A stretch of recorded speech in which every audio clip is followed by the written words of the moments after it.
Sneakers and Cleats, the podcast. Welcome back to the Sneakers and Cleats podcast. This is Monday, January 6th. This is episode 161. 161. Can you believe it? This is Black Monday. It's a palindrome number. As it's known in the NFL. Day that a lot of head coaches and GMs get fired. We don't know what's going to happen with the Cowboys head coach yet. We do know the GM will still be there, though. Don Harris. Till the day he dies. Chuck McIntyre and I on tap here. So before we get started, I want to remind everyone to subscribe to the YouTube channel, News 4 Fox SA. If you're so inclined to download, rate, review the podcast, helps us out a lot. Guys, how was the weekend? Good weekend. Busy weekend and long day yesterday. Lots going on. Exciting times. Telling me. Yeah. Yesterday was a long day. Chuck, how about you? Yeah, it was great.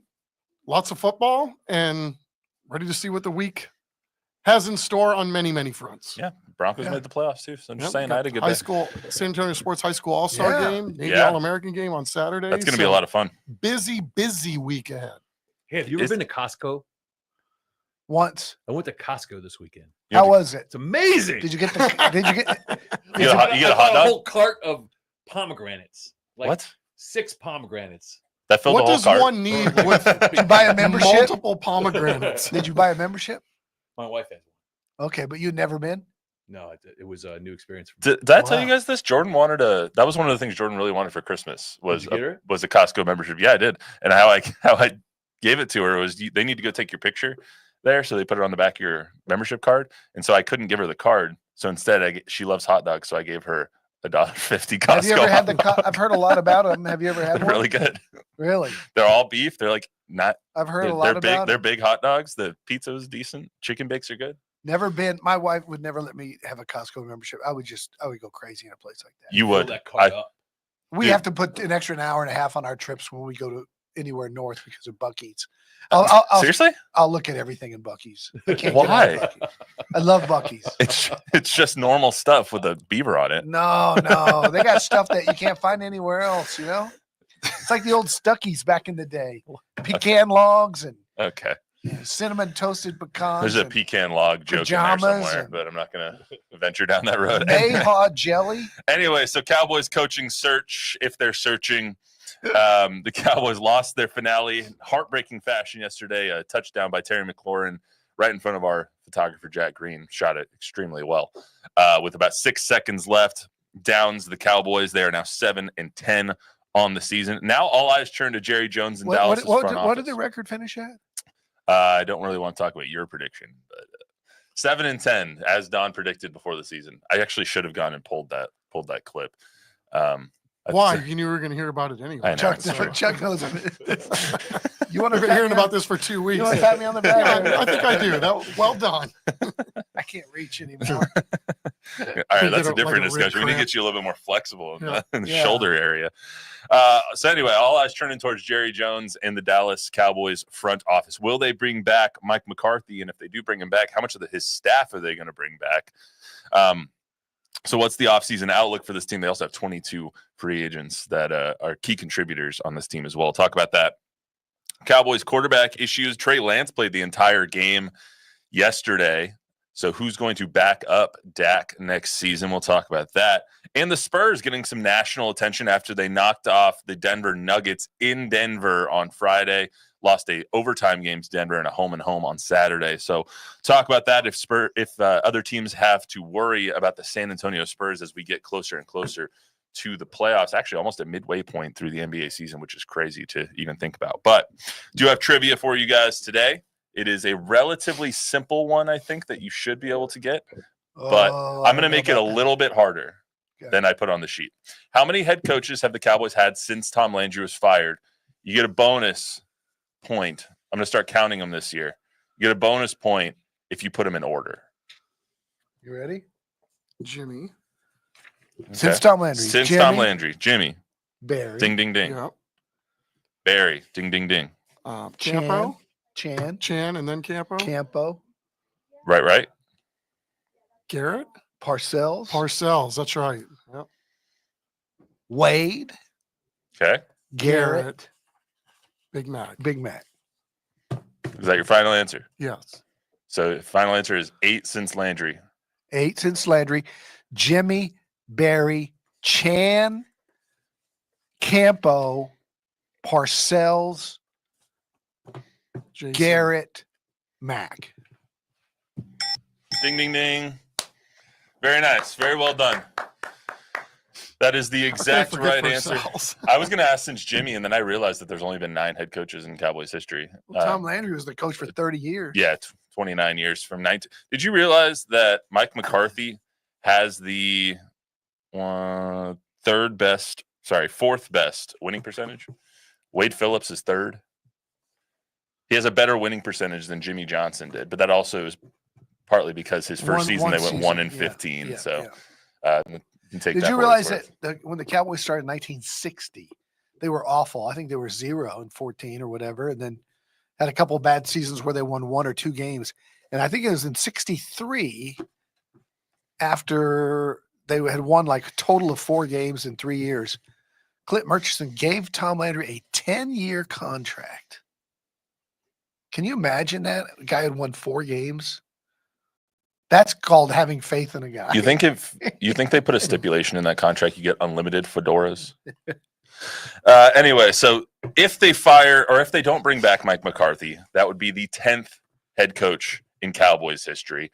They brought in Mike McCarthy to do what Jason Garrett couldn't: win a playoff game or win multiple playoff games, get to an NFC title game, and hopefully get to a Super Bowl. To this point, hasn't happened. First season went 6-10. Last 3 years went 12-5. This year, 7-10. So after they lose to Washington 23-19 yesterday, are they going to bring Mac back? We really don't know. The signs point towards yes, kind of. Coach was asked about it after the game, about his feelings and all that stuff by Dallas Morning News' Tim Kalishaw. Shout out Tim from Around the Horn as well. Let's hear what Coach said before we get to what Jerry said after the game. Do you feel like your body of work after 5 years suggests you should be back for another year? Oh, I've a lot of confidence in myself as a head coach, but I think like anything, body of work, the statistics. I think it's more about the program, the details of what needs to be done. How can we get better? All those things go into these decisions of whether you originally get the job or continue to move forward. So I'm definitely in a position with Jerry to move the program forward. I mean, there's no question about that in my mind.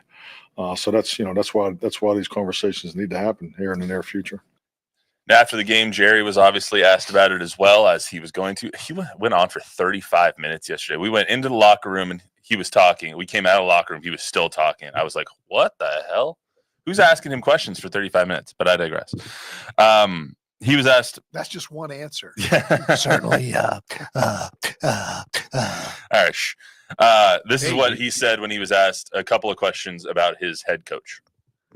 Mike's one of the best coaches that I think there is. He was made the coach here because I thought that, and he's done absolutely nothing to diminish my opinion of him as a coach. And I am really impressed with the way the players identify, look, are with him. They're inside with him. And that's important. That's important because he's had some times when each one of those players individually, as well as a team, have not been fun times. When do you anticipate making some decision about those futures? I'll follow this kind of the time frame that I've done in the past.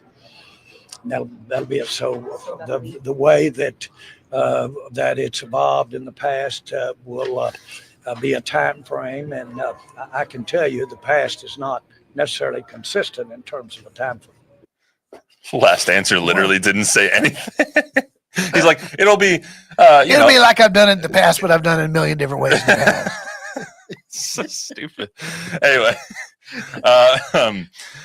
so if you guys were Jerry Jones, I just made you the owner of the Cowboys. I think I asked you this last week. I'm gonna ask Don since he wasn't here on Thursday.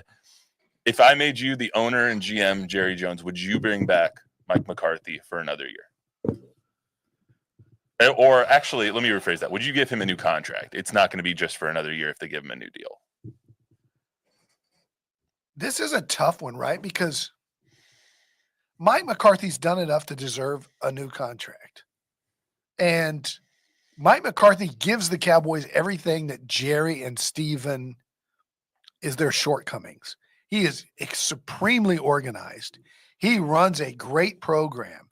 He is detail-oriented from the top down, and he knows everything there is to know about the calendar of an NFL football season, from practice planning to off-season training, everything. He is the most organized guy, and I've had a great time listening to him in press conferences and learned a lot, which other coaches aren't as forthcoming about what goes on to being a head coach running a whole program. That said, in my gut, I believe that they don't get over the hump if they keep doing the same thing. They're banging their head against the wall with McCarthy and Dak Prescott. What's the old saying about the definition of insanity is repeating the same thing and expecting a different result. That said, I think he brings him back because I think he makes Jerry's life easy because he runs such a great program. He does a lot of things Jerry doesn't want to have to worry about. Would you bring him back if you were Jerry? Yeah. Sounds like no, because it doesn't get him over the hump. No, I would. I think you do, and then you hope you get lucky, right? You hope that one of those 12-5 seasons, something clicks in the playoffs. I don't believe it will, but I don't see a better option out there. Because if you bring in a Ben Johnson or some, young gun offensive coordinator, Deion Sanders, make a splash, you're not going to get somebody that is as organized from the top down and has as much invested with guys. And he also proved, I think, late in the season that that these guys really believe in him, and he's able to get more out of less talent. And that's their biggest problem. Less talent. They don't have any talent on the roster. That's why I picked him to go 7-10, even with Dak Prescott. They don't have any you guys talent. know that Don picked him to go 7-10. I just wanted to make that clear. You guys haven't heard. And so I think that's his biggest asset. These guys believe in him and they go to war for him, and they're going to need that going forward because they're not very good. If it was me, I would bring him back. Having said that, I think enough has been said where the door is open to multiple possibilities here, right? Jerry has said on more than one occasion before even Dak went down, we weren't playing that great when Dak went down, right? So who was he directing that to?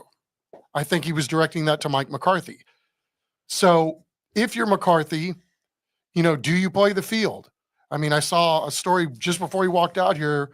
There's probably going to be 5 openings. He would be great at any of those openings. Think about 5. Indianapolis, what he could do with that roster. They're keeping and being a quarterback coach, or even somebody like a Jacksonville or the Bears. I mean, somebody that isn't restricted by these huge contracts, that has a younger team and could probably get with more structure that I think McCarthy would bring. Two things to watch. I don't know. Yeah, 2 things to watch here.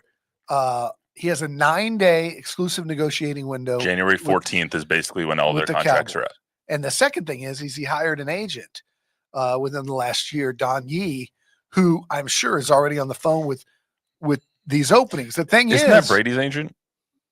I think so. Yes. I think that's Brady's agent as well. Yeah. The thing is some of these openings already have their guy, right? Like who? Well, the Patriots fired Mayo knowing they're going after Vrabel. I would expect him to get that job. Well, the Bears, just because you're going after somebody doesn't mean that it's their guy. Right, but like Ben Johnson is the Bears guy, but it doesn't mean that they're going to get But him. I haven't heard McCarthy's name with any of these jobs. And does he have to wait till the 14th, or is he working in the background silently? And does Jerry want to see what others? Does Jerry want McCarthy to get another job to make Jerry look like he didn't fire him? Yes. And make him look like the good guy. Jerry wants him fired, but McCarthy leaves on his own. Oh, it's even better for me. I don't want to take any blame. If the past is any indication, and we don't know if it is because he said it might be and it might not be. When Garrett was done, he finished 8-8. They missed the playoffs his final year. His contract had also expired, but he kept coming to work every day. And meantime, the Cowboys interviewed Marvin Lewis and Mike McCarthy, after a week into the offseason, they told Garrett that he wasn't coming back, and 2 days later, they hired Mike McCarthy. Could happen here as well. We don't know. If the rest of it is any indication, Mike McCarthy was announced as the head coach 10 days after the 2019 season ended. When Parcells walked away in 2006, the Cowboys took 3 weeks and interviewed 11 candidates before they named Wade Phillips the head coach. So we have no idea how this is going to play out and what Jerry has up his sleeve here. We also don't know if McCarthy was to come back. Does that mean Zimmer comes back? Does that mean Zimmer's gone? Does that mean Schottenheimer comes back? Schottenheimer, I'm sure, as an offensive coordinator, would love to actually call plays somewhere. He doesn't call the plays here. He's probably not going to if he comes back next year. Does John Fassel come back? Like, we don't know what happens with the top of the top in this coaching staff. Didn't you? I mean, you were the one asking the question. I think to Parsons yesterday, who spilled the beans about Zimmer's going to retire. Yeah, I mean, I was in the locker room last night and I asked every player that I could, do you want this coaching staff back? And all of them unequivocally, yes, we want him back, except for Micah, who said, you're asking the wrong guy. I don't even know if I'm going to be back. And I think he's gotten in enough trouble with things that he said to where he wasn't going to spill those beans there. He did end up saying that. I think he's riding off into the sunset. Yeah, I don't know if Zimmer's going to come back, because Zimmer has been pretty emotional this past week or so about things that he messed up and regrets that he has for this defense this season. I could see Mike McCarthy getting a different defensive coordinator, not because Mike wants a defensive coordinator, but because Zim isn't going to come back. Right. Which means that I talked to Kendricks yesterday. Does that mean you're not going to come back? I get the sense that that's what that would mean as well, which means the Cowboys have a big hole in their middle linebacker spot with no DeMarvin and Overshown next year. But that's a whole different topic entirely. And Kendricks made it sound like he might retire. Yeah. I mean, Zach Martin might retire. Like, you have a lot of change. He's going to retire. You have a lot of change coming here. But anyway, when it comes to McCarthy, if I was Jerry, I would not bring him back. Wow. And I think that my mind on that has changed over the last week. Because when you look at what was Mike McCarthy brought in to do? He's a Super Bowl winning head coach quarterback whisperer who got to 3 NFC title games with the Green Bay Packers, got them over the hump, won the 2010 Super Bowl. Is that what it was in Dallas? What was he brought in to do? Make Dak amazing and win a Super Bowl, or at least get to an NFC title game. You went 12-5, 3 years. Awesome. You had everything set up for you last year, and you get blown out at home to Green Bay. I think last year was the time to not bring him back. But seeing what happened this year, seeing your mortality of this roster, seeing where this roster is going, seeing what the deficiencies are on the roster and in the coaching staff, you have the opportunity to take the exit. If you're on a highway right now with Mike McCarthy, this is Mike McCarthy Highway. You have an exit right now at 5 years.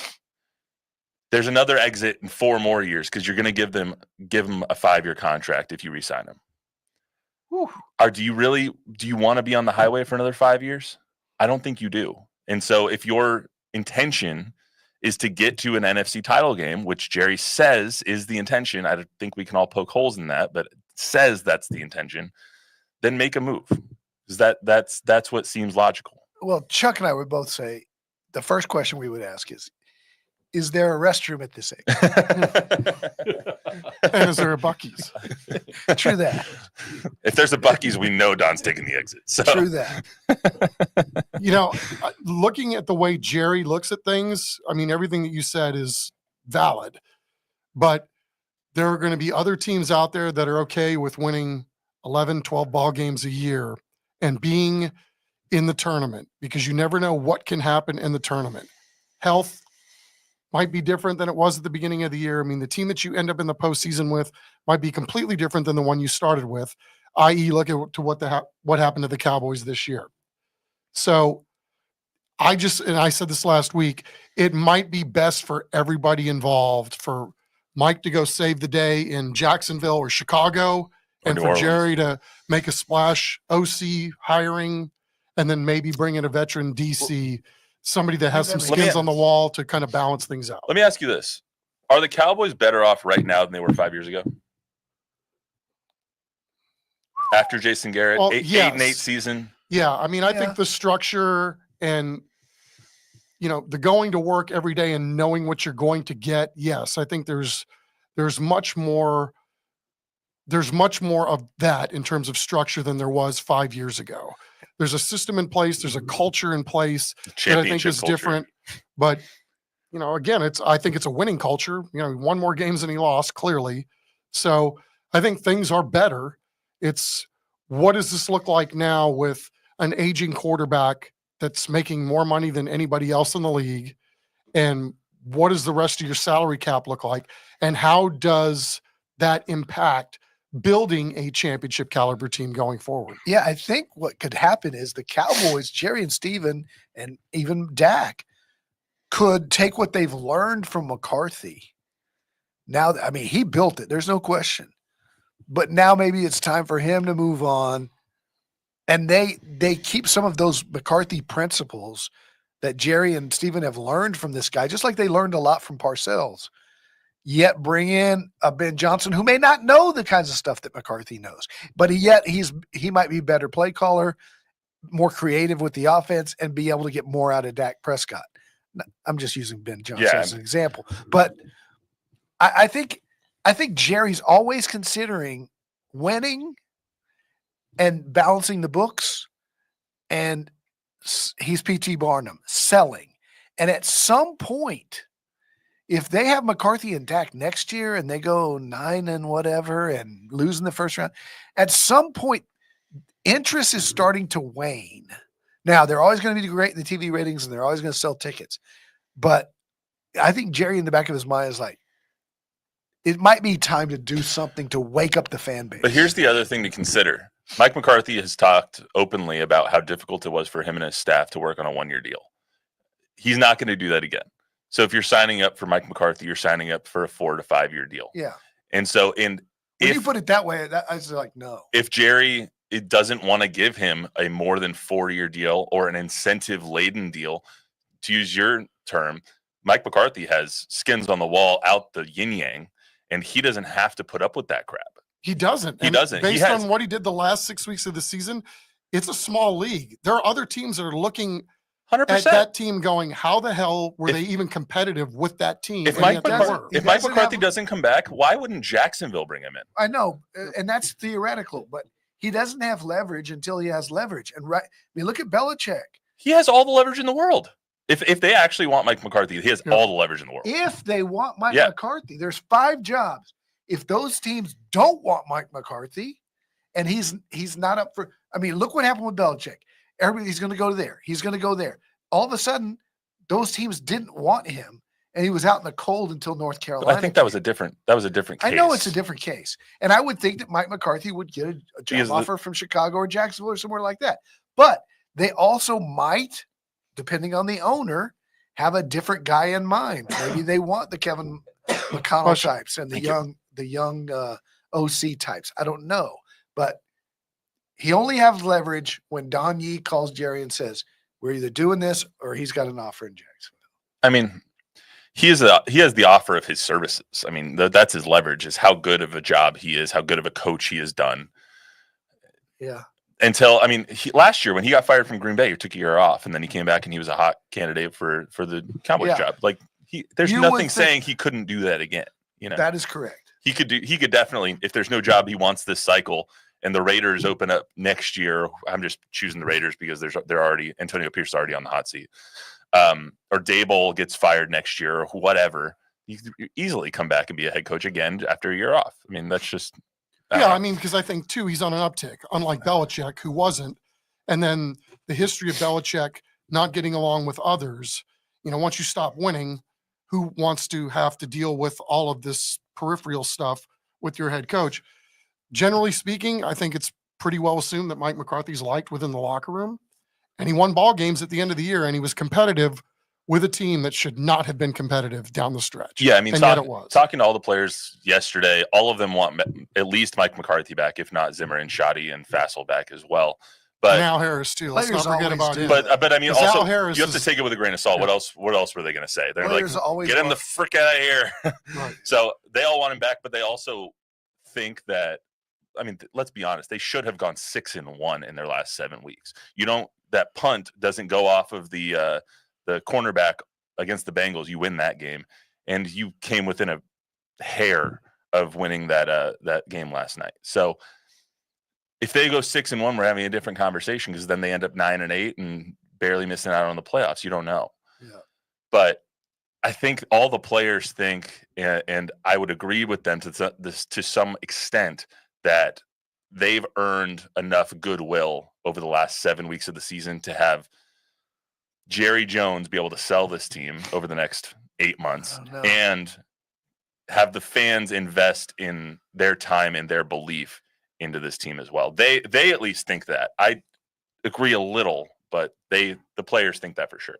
Okay, I'm not buying in. As far as the backup quarterback role goes, actually, do you have anything before we move on? Yeah, I just wanted to say, Jerry Jones did an extended like monologue in the latest episode of Landman. Yeah. All right, and like, this is a fictional show, but this felt like a real thing he was saying. He talked about when he bought the team, it wasn't about like winning a championship or anything like that. It was about building a business that he could run with his family.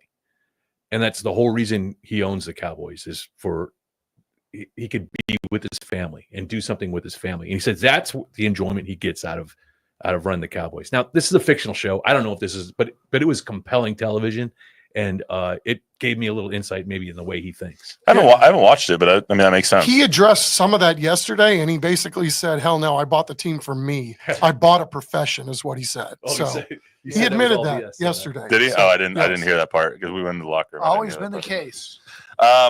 Let's get to the backup quarterback situation. So going into yesterday, I think we were all unsure if Cooper Rush was going to start, if Trey Lance was going to start. While I was up in the press box, I got word that Trey Lance was going to get the start.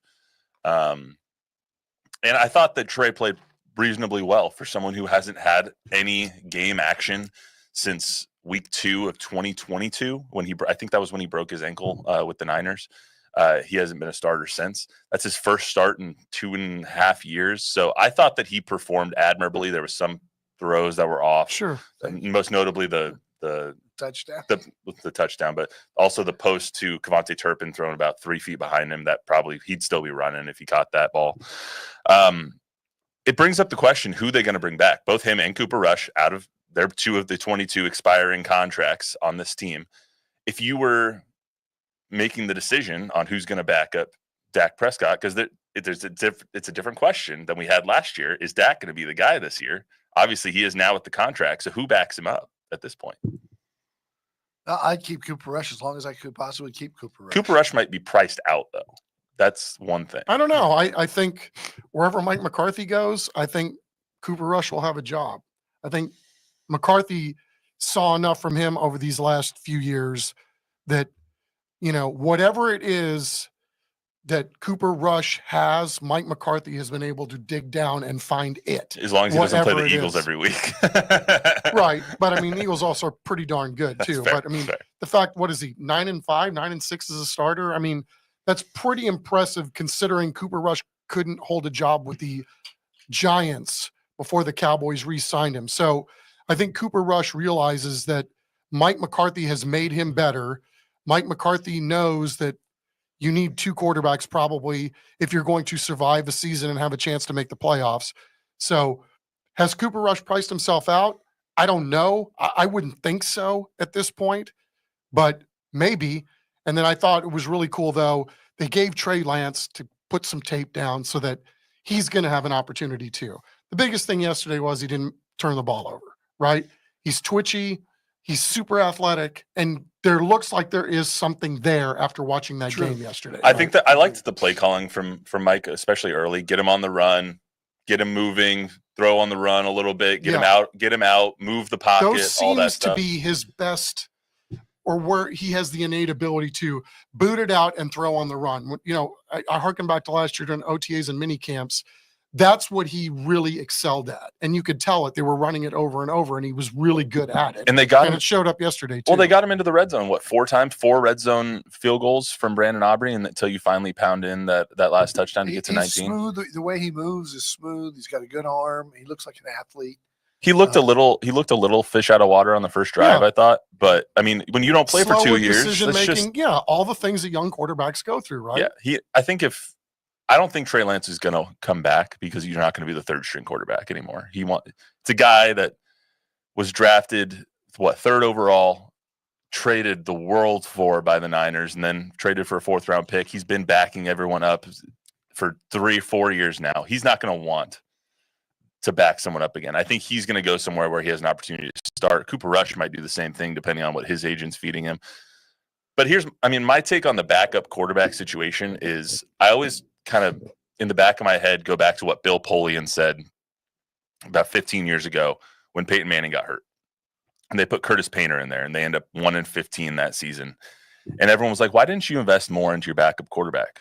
And to paraphrase his quote, it was because we knew if Peyton went down, we were anyway. Right. And it's like, if Dak goes down, you're probably screwed regardless. You're paying this man $60 million a year. That's your mistake. So if you can't go out and pay a Cooper Rush $10 million to back him up because now you really are using 33% of your salary cap. Yeah. So Dak is your guy. If Dak goes down, just kiss the season goodbye anyway. But at this point, again, you're just illuminating the genius of McCarthy. I mean, he did this in Green Bay, and they won ball games with guys that didn't play much longer. He got guys ready to play. That's not to say that he can't get somebody else to play if both of those guys move on. Yeah, like I said, I just think from a business standpoint, like having an NFL quarterback job is one of less than 100 jobs on the planet. And if Trey Lance thinks he's going to go start somewhere, he's smoking crack. I mean, he's going to have to go find a job somewhere, and hopefully somebody thinks he's good enough to be a backup quarterback somewhere. But to that point, McCarthy could bring in today's Scott Tolzien or Matt Flynn. Those guys were never highly paid backups. They were rookies that were brought in to back up the starting quarterback. In Green Bay, it was Aaron Rodgers and Brett Favre, and Matt Flynn was never going to start there. He comes in, throws 6 touchdowns, goes to Seattle, gets beat out by Russell Wilson. The rest is history. But he got Matt Flynn paid. But that's what I'm saying. Yeah. Those are the guys that they have to bring in now. It's not going to be a $10 million for a Cooper Rush to be one of the premium backups in the NFL. It's not going to be a $5, $6, $7 million for Trey Lance to get him ready to maybe be the heir apparent or maybe just back up Dak Prescott. It's not going to be those guys. I would, if I was a betting man, which I am, I would not. I would put a bet on Trey Lance and Cooper Rush both not being back. That would be my 2 cents on that because I don't think they're going to spend more money on the quarterback position. Good conversation there on the Cowboys. Let's get to some Spurs stuff here. They split 2 games with the Nuggets. They won the game in Denver, which was a really, really good win. Yeah. On Friday night, came back literally 24 hours later. Both teams might have just shared a flight, hopped on a plane, came out here, lost in overtime, which was also another good game that I think they just ran out of gas in the overtime game on Saturday night. But the win, also happy birthday to Victor, Saturday night. Turned 21 years old. Maybe we saw him down on the Riverwalk. Who knows? Did we ever decide who was buying his beer? I don't know. Before he turned 21? Oh, I don't know. My money's on Zach. Right? My money's on Collins. My money's on Jeremy. My money's on he doesn't drink. We're having a fun conversation. I have to ruin it. Okay. We'll just spitballing. That guy goes to bed at 9:30 after he reads his Harry Potter books. Anyway, so Friday night, the win, it was his 100th game, and shout out to Jordan Howestein over at the Spurs who put this tweet out and all this incredible statistics that Victor Wembanyama has gotten through his first 100 games. In his first 100 career games, he has more points than LeBron, Durant, Kevin Durant, and Carmelo, more rebounds than AD, Ewing, and Embiid, more blocks than Shaq, Mutombo, and Olajuwon, and more threes than Curry, Clay, and Trae Young. It's an incredible statistic. All 4 of those things, incredible statistics individually. And then you have the fact that after the game, Mark J. Spears of ESPN tweeted out, time to pay attention to Wemby and the Spurs getting better and better. Big win in Denver. Believe it or not, the Spurs haven't been to the playoffs since 2019. As if nobody was paying attention up to that point. I don't know if a lot of people are paying, obviously not as close of attention as us 3 are, but that win did show what the ceiling can be, I think, with this group. Agreed. I've been saying this for 2 weeks now, and I'm a convert because if you would have asked me 3 or 4 weeks ago, I would have said the Spurs, are a 10th place team. They might make the play in, whatever. Don also picked Dallas 7 and 10. I'm drinking the Kool-Aid. I think this team can finish 4th or 5th in the West. I think this team 4th or 5th. I think they're improving so fast exponentially. And he still has the occasional 3 for 11 from 3 games. 2 for 12, I think, the other night. But they're getting so much better, so much faster that I'm telling friends like, oh yeah, the Spurs are 500. Oh yeah, the Spurs. I haven't watched since Tim Duncan played all that. I'm saying, wait, it's happening. It's happening right now. You should start watching now so that you'll be able to say by the end of the season, yeah, we saw this coming. Chris Paul's influence down the stretch of that game Friday night. I mean, he gets Champagny the 3 in the corner. He gets his own little scoop layup. He gets him into the action where Wemby dumps it down to Keldon for the N1. They're figuring out rotations and such, but these numbers that Wemby's put in, if you would have told me in a million years that after 100 games he's got more 3-pointers in his first 100 games than Steph Curry and Klay Thompson, are you kidding me? 2 of the greatest shooters all time. Yeah, and yet more blocks than Mutombo. Are you kidding me? This guy, it's really fun to watch him, and I'm not worried about winning or losing or 2 games over 500 or 500 or 9th or 10th place because I'm watching the way they play, and they're competitive against the best team. That Denver game on Friday night was a playoff game against the 3-time MVP, right? And they're going, and a guy who's way better in Murray than anybody else on the Spurs roster outside of Wemby. And they're going and Chuck pointed out Porter Jr. Yeah, MPJ is really good. And they're going head-to-head with these guys, and they're executing. This was a team that fell apart for the last 5 years. It's fun to watch. And then them. stretching the minutes Denver did in the second game of a back-to-back. I mean, the fact that Joker and Porter played upwards of 42 minutes in that ball game on the second night of a back-to-back, I mean, they were playing for keeps, obviously. His Joker scoring 46 points in that game is also unreal. After 41 the night before. Yeah, well, the Friday night game, I think it was 35 and 18 for Wemby, and then the game on his birthday, I don't know what his exact ending stat line, but both of them 20 and 23. Yeah, both of them just went off in both of those games. I was really impressed, not just with Victor, but with the other guys. And I've been one of Devin Vassell's biggest critics, and I would be personally still be okay with them trading Devin Vassell. But that being said, I loved his game on Friday night. His game Friday night, you could have not played offense that night for him, and he made a bigger impact on the other side of the floor, which is something you don't say about Devin Vassell very often. He was hustling, he was playing good defense, and you know what sealed the game was a Devin Vassell steal because he was being invested on that side of the floor. He made the difference on defense, not just on offense. And if he's that player, don't trade him. Because that was he I think he only had 8-10 points on Friday night. That game shows you what he can be when he doesn't take really bad shots. Yes. And he did not have a good shooting night. I think he was actually 0 of 6 from 3 or something like that, if I'm remembering correctly. But he made the difference on the other side of the floor, and I was extremely impressed by how Devin Vassell played, and he played well on Saturday as well. I think it's cool too. Mitch Johnson said about a month ago, look, we're going to play you 20 minutes a night. We don't want to see anybody taking a play off or a possession off or a moment off. Play like it's the last time you're ever going to get a chance to play well with others. Give me that energy as long as you're in there. And we're seeing more of that for longer stretches of time. Every now and then, like they get a big lead and they'll start jacking up stupid threes or whatever. But for the most part, there's been more effort sustained and guys playing well together, no matter what the combination is. And to your point, I mean, it's a hell of a lot easier to watch now than it ever has been in the last few years. The Spurs are 2.5 games behind Denver for the 4 seed. Yeah, I'm telling you. And they're getting better. Like, are the other teams, the Mavericks, the Nuggets, the Nuggets, Lakers, Dallas, Clippers, all right above. And then the Warriors are tied with the Spurs. Do you see any of those teams with the rosters that they have getting way better exponentially or having the ability to? I think if you asked me that question, the Nuggets do, because I don't think they're playing to their ceiling. The Lakers suck. No, they don't suck, but I think they are a bad team. I think Dallas will get better. They're playing without Doncic right now. And then the Clippers just got Kawhi for like 4 games until he's out again. So yeah. I don't know. I think they're going to make a run here.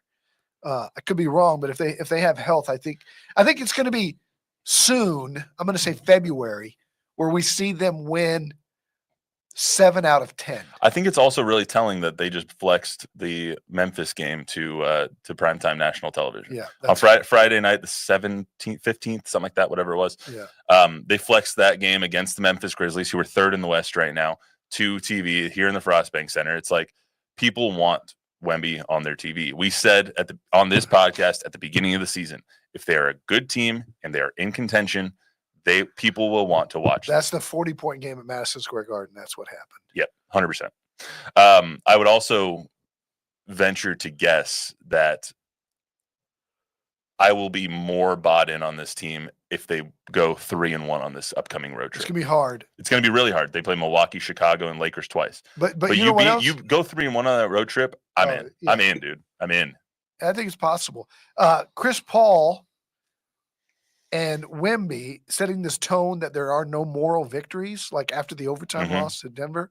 That too is huge because Chris Paul's the one guy who's not going, yeah, we're really good. Yeah, these guys are great. He's the guy saying, we lost a 2-point game. We should have won that game. We will win that game. You guys' expectations about improvement are wrong. We need to have the expectations to win and to be in the playoffs and to win every night. And he's raised that because for 2 years, we've had this roster of guys that are young guys before Chris got here who got used to losing, but we're okay with just improving. Learning how to win was well, now it's not okay just to improve. You have to win those games.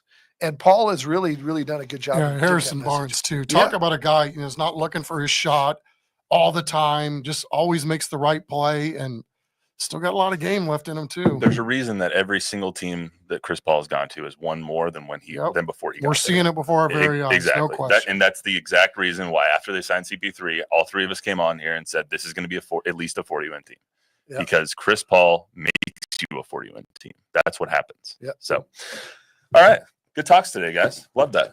Bob, anything? We're good to go. Shout out Tom Guerrero. Shout out Tom Guerrero. Well, I didn't see him, but he's probably listening. Hey, maybe when we get here on Thursday, we'll know if Mike McCarthy's staying or not. Give us something to talk about. That's all we got for you today on the Sneakers and Cleats podcast. Remember to download, rate, review, subscribe, give us a 5-star rating, tell a friend, tell an enemy. Congratulations to the Denver Broncos making the playoffs for the first time since 2015. They beat the Carolina Panthers. I had to say that to the end. Goodbye. See you later. How'd you feel about those throwbacks? I love the throwbacks. I was working, so I didn't get to watch the game, but throwbacks are magnificent. How'd you feel about Houston wearing the Oilers